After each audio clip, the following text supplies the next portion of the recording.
Welcome to Resilient Minds 365, where we discuss the resilient stories of entrepreneurs, professionals, and students with mental illnesses to encourage you to strive, thrive, and live in abundance. I'm your host, Cleoni Crawford. So, friends, today we have a special guest.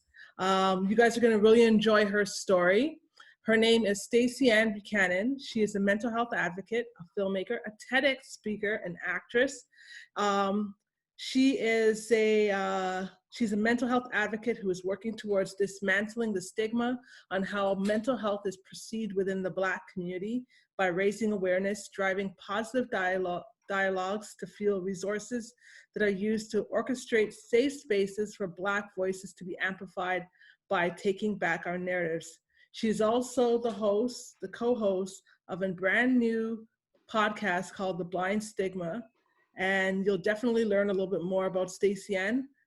With that said, welcome, Stacy-Ann. Thank you. Thank you for having me. No problem. No problem. So I'm hoping I got your introduction right. Yeah, that's the debrief, but it's to the point. So that's the most important thing. Definitely. So tell me a bit more about your profession. We know you're a mental health advocate and you are helping to dismantle the stigma, I guess, change the stigma in the Black community. Can you tell us a little bit more about that and some of the other things and also you mentioned that you're a filmmaker. So I just want to kind of go into your career first before we go into your story. Okay, it's a little bit different because for me, my story is the epitome of my career. So everything that I've done is life has pivoted for me.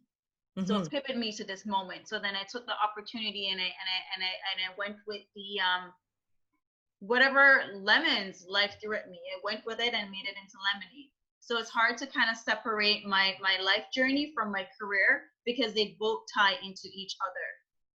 I don't know if you kind of understand. Yeah, I can definitely understand that. Yeah, so it's like, for instance, I'll start off by saying I wanted to be an actress. I just wanted to be a super famous actress like Halle Berry. We share the same birthday, so I'm like, okay, we got to share the same success. That was my life goal. I went to Vancouver to pursue this career. When I was there, I started feeling the symptoms and getting the symptoms of anxiety, and I didn't know what it was, thought it was something that just white girls got because I've never heard a Black person ever sharing any form of mental illness that you're going through. It's either you're sane or you're gone mad.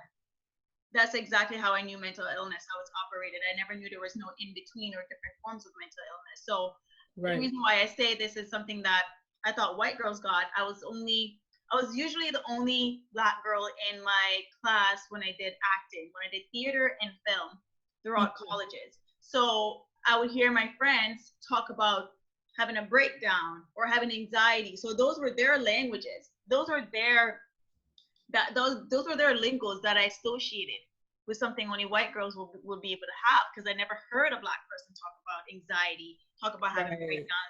Raised by a Jamaican father, Rastafarian man, I don't dare talk about that kind of language on my own. You drink tea, you pray, and everything is good. We don't have breakdowns. So back to what I'm saying. So being this wanted to be an actress, flew to Vancouver, lived out there, saying this is what I wanted to do, started experiencing the symptoms of anxiety. And then I'm like, okay, I didn't know what was happening. Thankfully, my roommate was a nurse, or studying to be a nurse. So she told me these were anxiety and that I needed to go to the hospital to check it out. Checked it out. I was diagnosed with anxiety, really severe anxiety. It was so bad. I was hooked on monitors, treadmill. I was going home with a heart monitor. They just didn't understand why my heart was racing so fast. I had to come back home to Toronto, and the fear of coming back home to Toronto, the embarrassment of coming back home to Toronto without making it as a big superstar like I thought I would, spiraled my anxiety now into a pool of deep, dark, suicidal depression. My gosh. So I struggled with depression, and my depression came in 2 stages. So there's a stage that is typically known, the stay at home, close the blinds, don't eat for days or eat yourself silly, don't brush your teeth for days, don't shower for days, don't talk to anyone. You're just in a really deep depressive mode. That's the one that is talked about and highlighted a lot. But what a lot of people don't know is that depression can also come in the form of partying a lot, going out all the time, laughing all the time, enjoying life. Because for me, I was doing all of those things, and I made sure that my face had makeup all the time. I had the most expensive weave you could think about. My outfit was done to the T. Everything was name brand. And I did this because I was sick on the inside and I didn't know how to address it. So I put on a facade of happiness. So I try to fake my happiness because I'm like, I am not well. There's nobody I can talk to about me not being well. I don't understand what is happening. So maybe if I fake being happy, then maybe I'll be okay. So there's that facade. And I always tell people this, you know, you can check on your strong friends. You can check on the ones that have gone silent. You can check on the ones that maybe lost a job. You can check on the ones that are single parents. You can check on them all you want, but check on the ones that are also traveling a lot. Check on the ones that are always partying a lot, because a lot of the time they are masking something really deep, dark, and despair, but they're masking it in this world, and especially in the social media world of showing highlights, not showing any dark moments. And I mean, nobody really wants to share dark moments, but I mean, putting on this facade of happiness. A lot of that can be attributed to social media, because everybody wants to be validated, everybody wants to be praised, you know. So we put on this facade of happiness and really mask the true underlining of what's happening. So back to me coming to Toronto, dealing with that, and you know, I remember crying out to God. I went to Mexico to celebrate my birthday that year, and I was crying out to God, and I was like, okay, God, what am I put here for? Like, I truly believe that I'm here for a definite purpose. I don't know what it is. I don't want to find out when I'm 50. I don't want to find out when I'm 60. And thank you, God, you made me this hasty, because they say, you know, never question God. I was raised with that attitude of never questioning God. But I'm like, I just need to know, because I'm spiraling out of control, and I just want to know, what am I put here for? And I fell asleep and woke up to there was something on the TV about actors that have made it by doing your own thing. And I thought to myself, okay, this is definitely God talking to me. What can I do? So I decided to create this event, this show that puts artists on a platform. So these artists have not made a name for themselves, right? Or quote unquote, what society think haven't made a name for themselves. But they're talented, they're passionate, and they're driven. And they don't have that opportunity to make a name for themselves, because people think you need to make a name for yourself in order for me to put you on anything. But it's like, how are you going to do that if people don't give you the opportunity? And it came from a place of being an aspiring actress and an aspiring creative, and just wanting work so bad, you know. So I'm like, I know there are other people out there like me, so let me create this event to put these people on these platforms. So it's a show that embodies and marries all the elements of art, music, poetry, dance, fashion, and film. I called it the Mystic Effect. And I'm like, okay, I'm going to do this event. So a few people say to me, okay, you probably need a famous person to build your show so that people can come to your show. I said, no. I'm going to listen to God on this one. I'm just going to do a show with a bunch of quote unquote nobodies, right? And I really hate that term. But I'm just going to do a show with these people that people don't really are familiarized with.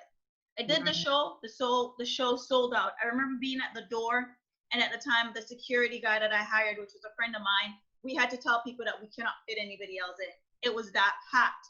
And when I went up to do my there was a standing ovation. And when I went up to do my speech, I started bawling. And people, after the show, people kept on saying, and I was crying. And a lot of people don't know this. I was crying because right after that show, I was going to take my own life. I wanted to take my life, but go out with a bang. And I said, I had to leave some kind of minuscule mark, whatever that mark is. I had to leave something in this world. So that show was my ticket out. But when people started coming up to me and saying, you got to do this show again, everyone that said that to me saved my life without knowing that they saved my life. So the need for the show again prompted me to then create my my own production company. And I was going to launch the show again the next year and also launch my production company.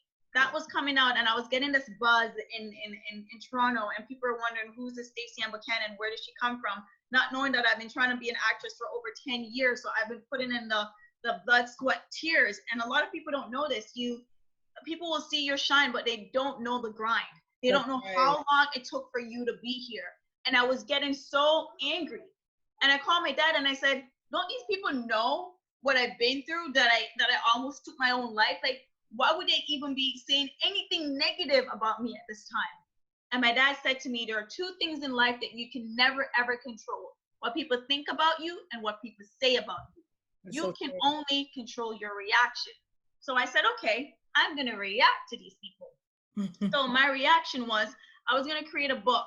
And in the book, I was going to make it like a chicken soup for the soul book and share stories. Well, no, I was going to make it more about me and share how I went from wanting to take my own life, like do a little life story. And I said, you know what? Nah, I'm more creative than that. So I'm going to do a documentary. I took a year and I researched people in Toronto that were bold and brave to talk about mental illness. I wanted this documentary to talk about mental illness in the Black community because it's such a taboo. It's such a topic that is swept under the rug. It's the big dirty elephant that sits in the room and everybody ignores and people don't address. I don't mean to get so passionate, but it's true. It is that dust that you keep on sweeping under the rug for generations and generations to come, and that rug is just filled with so much dirt. It's this veil of shame that we continuously wear. And we all know that shame loves secrecy, right? Or that secrecy loves shame. They are best friends. And we keep on wearing it and we pass it on from generations to generations. And more importantly, it is the biggest silent killer in the Black community. And I wanted to address that. I wanted to touch on that topic. And that's what I did. I created this documentary and I called it The Blind Stigma. And I named it after my dad. I named it after my mom. I named it after your mom, your cousin, your auntie, everybody in the Black community that purposely turns a blind eye to mental illness. Yeah. From that documentary launch, it propelled my career to being a filmmaker, because I produced the documentary myself and I directed it myself. I'd reach out to someone to do it. They didn't want to do it because they felt like the documentary was talking about the Black community, and the Black community does not support the Black community, so it won't do well. I was like, well, I'm gonna make history on this one, because I don't care if the Black community doesn't support the Black community. I don't care what kind of information you'll be saying to me or what your opinions are at this moment.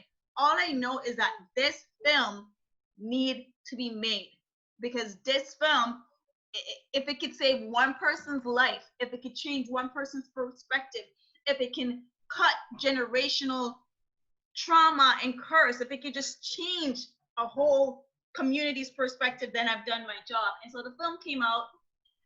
It was sold out when it came out. It came out February 7, 2015. It was a snowstorm. Wow. It was really sold out. There were people standing outside. It made Canadian history via the Huffington Post, because it's the first film that came out. It's the first film in Canada that talks about mental health in the Black community. I went on to be the first person to share my story on Bell Let's Talk, person of color, I should say, person of color. Right. And then working with CAMH, going into inner city communities and talking about the stigmas of how mental health is perceived. So I was doing a lot of work. And so my career from being an aspiring actress went into being a mental health advocate. From there, I've landed a TED Talk, and the list keeps going on. So that's why I say my career is my life journey. Yes. Do you get it now? That's how everything just ties into. That is, my career is me. So I've used basically my journey and shared my journey to the best of my ability, in a sense where it's like, I always tell people this, sharing your stories on mental illness is not for everyone. And I'm not saying for people to keep things in. Obviously normalize therapy, obviously go see therapy, but not every chapter of your life needs to be read out loud. Yes. And I think I'm going into a different topic, but what I'm trying to say is I feel like sometimes I get people approach me and want to follow in my footsteps, in the sense of talking a lot about mental illness, but you have to make sure that you're at a space where you're ready to discuss. Because the last thing I want is you share and you open up and then you go home and you crumble, and it puts you back in a hole that you weren't ready fully ready to climb out of it. You think you're ready. So I always push for therapy. Yes. I always push for that, especially in the Black community, because we so need therapy. But I'm gonna stop talking now because I think I answered your question. And I want your audience to know that I haven't been depressed since 2011, praise God, and I haven't struggled with social suicidal ideations, but I do struggle with anxiety daily. If you listen to the way I speak, when I speak fast, it's because the words in my mind are mumbled up and they're racing. So it translates in the way I talk. So I struggle with anxiety, and my anxiety is my anxiety. I named her Michelle. I personalize it, and I know how to calm it down. All right, Michelle. Yeah. Michelle, is- like we can go into a whole topic on anxiety, because what my anxiety does, my anxiety has been my ambition overdrive. So a lot of people don't know anxiety can fuel you into being ambitious, because the inability to sit still, Yes. your anxiety won't allow that. You just have to keep going and keep going. But I've learned as I go through therapy is to manage it and to know that I can't take on anything. I'm not going to take on anything when my cup is half full, not even empty, half full. Like there has to be some kind of balance, right? I want to be full to be able to take on anything. So yeah. Amazing. So your anxiety, that's something that you live with now. Have you ever had to take medication for for depression or for anxiety to kind of calm yourself down or anything? Have you ever taken medication at any? No, I haven't. I haven't taken any medication at all. I've taken a lot of breathing exercises. I've taken a lot of breaks from my professional career as involving like creating events and being an event producer. I haven't done anything since 2016, so in 4 years, and I've purposely taken a break. I've also gone through life too. I have a 1-year-old now, but and I went through a divorce too, so I've been through quite a bit, but I've learned that I come first. Yes. And I've learned to I practice mindful things every day. I'm mindful to be very mindful of my mental health.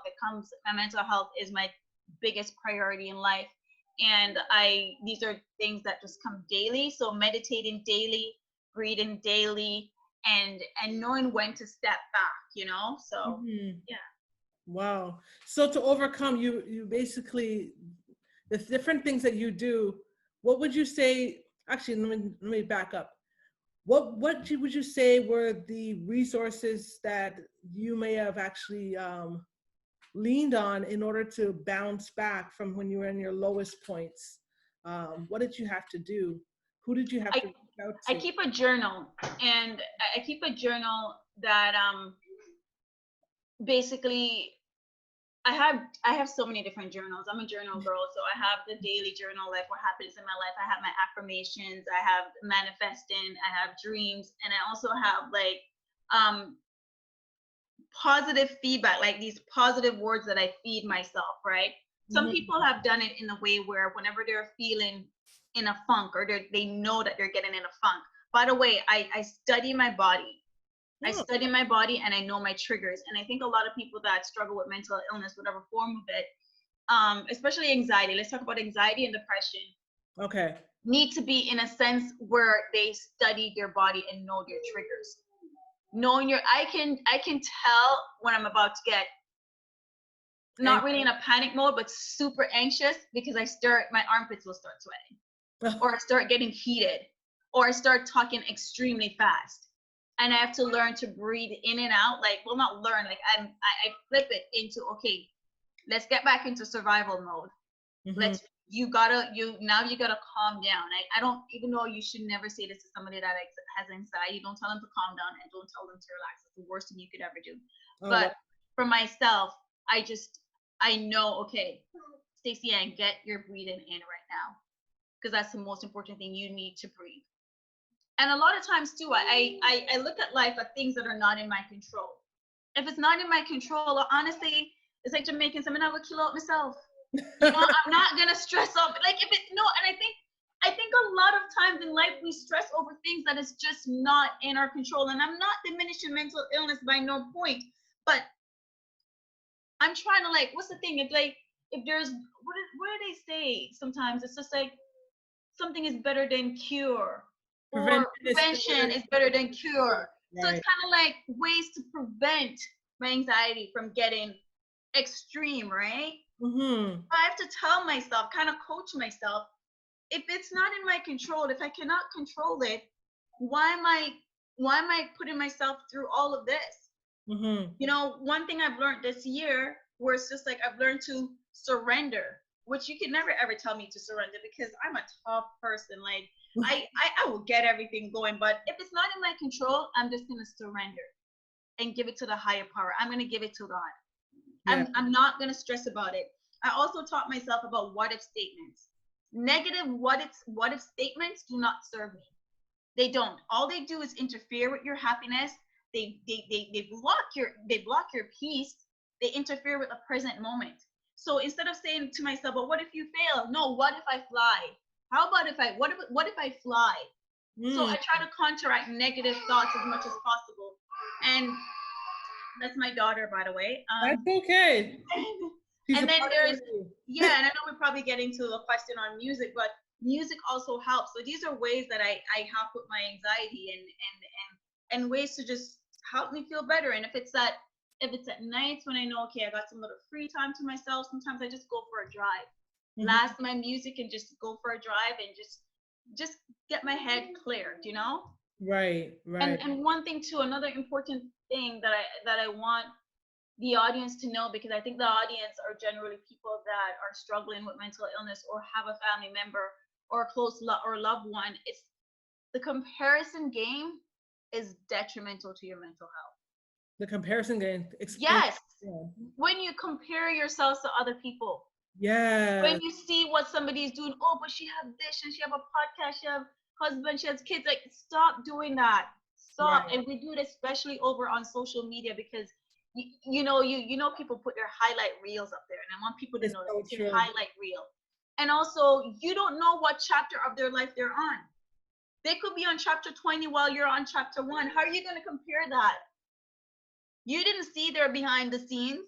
Exactly. You didn't see what hell they've been through. Like, you know what I'm saying? So that whole comparison game is so detrimental to anyone that with the depression, especially when you struggle with depression and anxiety. You gotta cut that out completely. Cut it right out. And I tell people all the time, you know, you have to learn. I don't care what society says. You have to learn to normalize celebrating your wins. And your wins doesn't necessarily have to mean, oh, you have a job that is making 6 figures, or you're married, or you got the dream career, your dream car. No, your wins is the fact that you woke up this morning. The fact that you get up out of bed, because I know how hard it is when you're struggling with suicidal ideations and depression, how hard it is to get up out of bed, how hard it is to brush your teeth, how hard it is to wash your face. Celebrate those little things. Celebrate having peace. Celebrating when you're sitting down and you can take a moment, if you have 5 minutes, 7 minutes, to drink some tea or drink some coffee. Those are little things we celebrate. And when you celebrate the small things, it's gonna put you in this mood of celebrating always. So you're gonna celebrate the bigger things and the bigger things. So basically what I'm saying, Cleoni, is like, we have to learn to big up ourselves. Society has put us in this box. We're still like, oh, but why are you celebrating yourself? You're too much. Why are you so extra? Be extra. Be very extra. I am team extra. I am team big up yourself. I am team celebrate every little thing. Celebrate it, because that is your happiness. And do not let anyone steal that away from you. Right. That's amazing. Those are some really powerful gems that you just listed. So what else I was going to ask you? So what type of words of hope can you give to our listeners to let them know that they can overcome, that it's not the end? The world needs you, okay? Regardless of what that little voice in your head tells you, that you're not needed, regardless of what you think, you are so needed. You are put here for a defined purpose, okay? And you have to know 100%. You are more loved than you think you're hated or you think you're not wanted. You are so loved. And a lot of your blessings, like sometimes you probably feel like, oh, I don't see anything yet. They're on the way. Mm-hmm. You have to exercise this fake it till you make it. And it truly starts with instilling this confidence in yourself. And let me tell you something, on the outward, people may see me and they may be like, oh my God, Stacy-Ann is so confident. And I do struggle with insecurities, okay? There are insecurities that I struggle with, but it's a part of my daily mandate, my daily exercising of my mind, Lord, friends, is to just exercise my right to big up myself. Mm-hmm. And to not let anybody take that shine away from me, because there may be other people out there with my name, but there is only the one Stacy-Ann Buchanan that was born from the DNA of Kenneth Buchanan and Janet Williams. You know what I'm saying? Yes. There's only one of me, and the world needs me. You know, as much as the world needs you out there that's listening. You are so needed, and do not let these negative thoughts take up rent in your head for free. Do not let them live in your head for free. They're just there to like diminish you and to bring you down and to break you down, and you don't need that. And also, if anybody in your life make you feel lesser than, they do not deserve to be in your life, be in your circle. They don't. Nobody should make you feel lesser than. You should never ever have to call somebody and say, oh my God, I'm coming out with a podcast, or I'm coming out with a new wine. I'm starting my own wine brewing company. And somebody says to you, well, why would you do that? That's not good. Or make you feel lesser than when you're excited. That right there is somebody that is killing your joy. You don't need anybody like that around you. And if you don't have that tribe that celebrates you, start with celebrating yourself. And I'm telling you, when you start doing this inward celebration, this outward celebration, the universe is going to bring people around you that is here, that's going to celebrate with you as well. That's so true. And never, ever, to the dear listeners that are listening, never, ever, ever, ever think that you're the only one going through whatever you're going through. You are never alone. You are never, ever alone. Always know that. Amazing. And just know that you are way more powerful than your mind will tell you. You're a powerful force and a beautiful force, and you are needed. Yeah, those are some powerful words of hope. I hope you are listening, listeners. Those are some powerful words of hope. You are needed, you are wanted, you are desired, you are special, and you belong in this space, and we need your voice. We need to see you do you, basically. All right, so the next question I was going to ask you, we talked about music, so we're just going to switch it up a little bit. Okay. In this show, we basically talk a lot about music therapy. I wrote a book that was called The Music of My Life, because for me, living with bipolar, music therapy was a very big part of my life. So I'd like to ask you, what type of music do you like? Oh my gosh. Well, my first love for music is dancehall. Okay. I love dancehall. I definitely love me some gospel music as well, and R&B, hip hop. But my top choice for music is always dancehall. Dancehall comes number one. Awesome, amazing. I love reggae. It's awesome. What was the next question? The next question I want to ask you is, if you were to think of a song that would best describe your journey, what would it be and why? Well, there are two songs. So if I would say that it describes my journey, I will say that it is the song that upholds me. Okay. So because I know my journey is on a journey of healing. I think we're all here on a journey of healing, and healing is not linear, right? The song by Shirley Caesar, He'll Do It Again, is my go-to song, because it's just like, remember where you were? Okay, so see where you are right now? God is going to do it again. Remember, if he did it for Moses, If he did, like, you know what I'm saying? He'll do it again. And it's a song of hope, because it's a song that makes me know that I am walking by faith. Everything that I do, like I do jumps before I walk and run, to be honest with you. And I jump with faith. Like, I'm jumping into faith, knowing that God is just gonna give me these wings to fly, you know?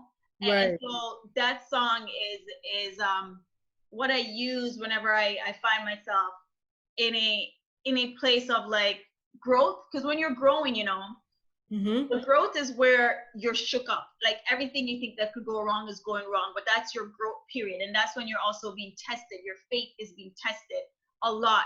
So I like to use a song or reflect back on that song to help me get through my growth period.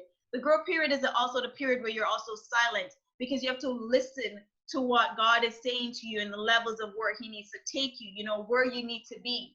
I always tell people, like, whenever you're going through something crappy, you're going through hell per se, you gotta go through it, you gotta grow from it, and then you're just gonna glow. But you can't skip the steps. You can't go and then glow, because you're gonna revert back to growing. Glow, I like that. Yeah, you can't. Yeah, you gotta grow. You gotta go, grow, and glow. And you cannot skip these steps. You can't. You cannot glow before you grow.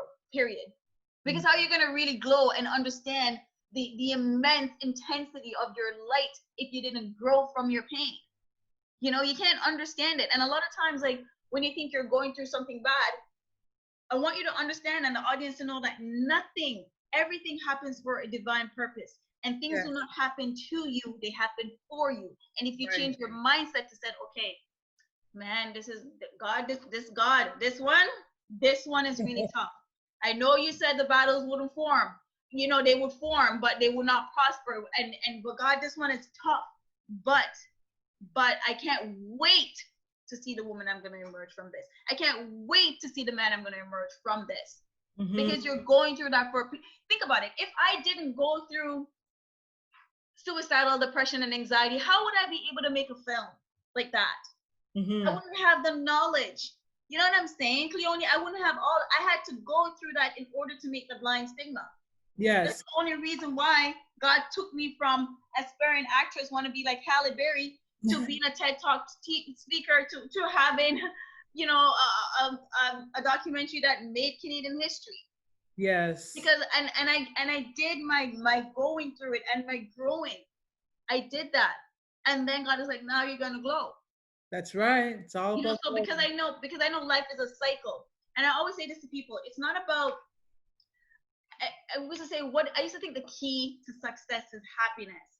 And I had to change that, because it really isn't happiness. Because if every day you get up, every single day, 24/7, 365 days of the year, you're happy, there is no growth in just being happy. There isn't.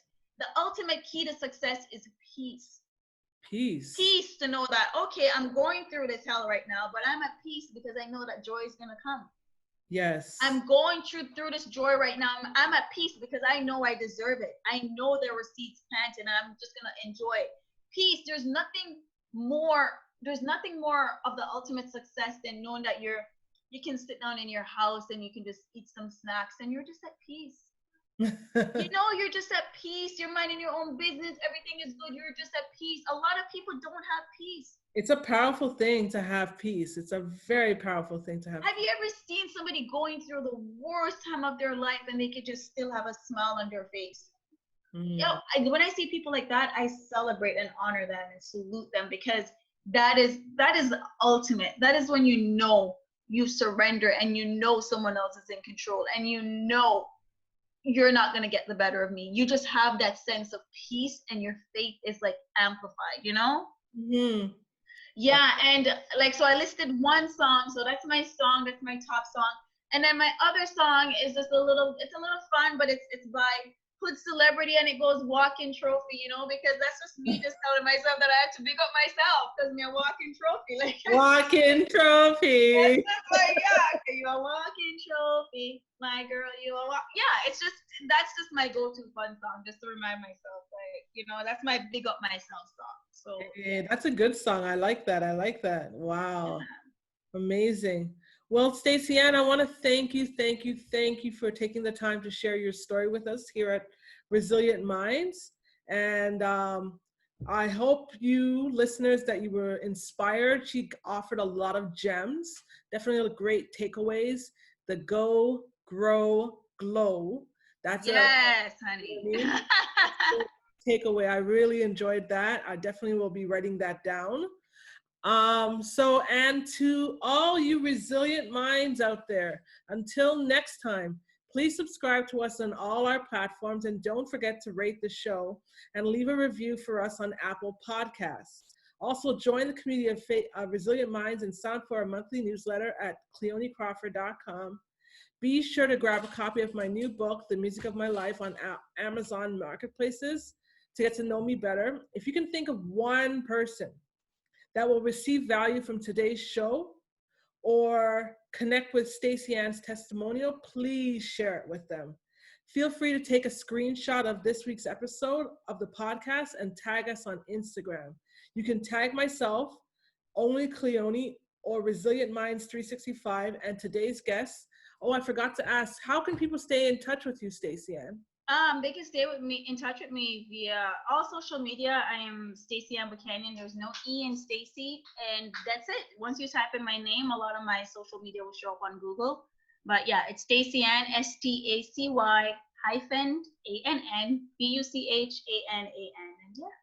Perfect. And remember, mental health is not a death sentence. Despite your illness, you can strive, you can thrive, and you can live a life of abundance. Until next time, I'm Cleoni Crawford, and I'm signing off.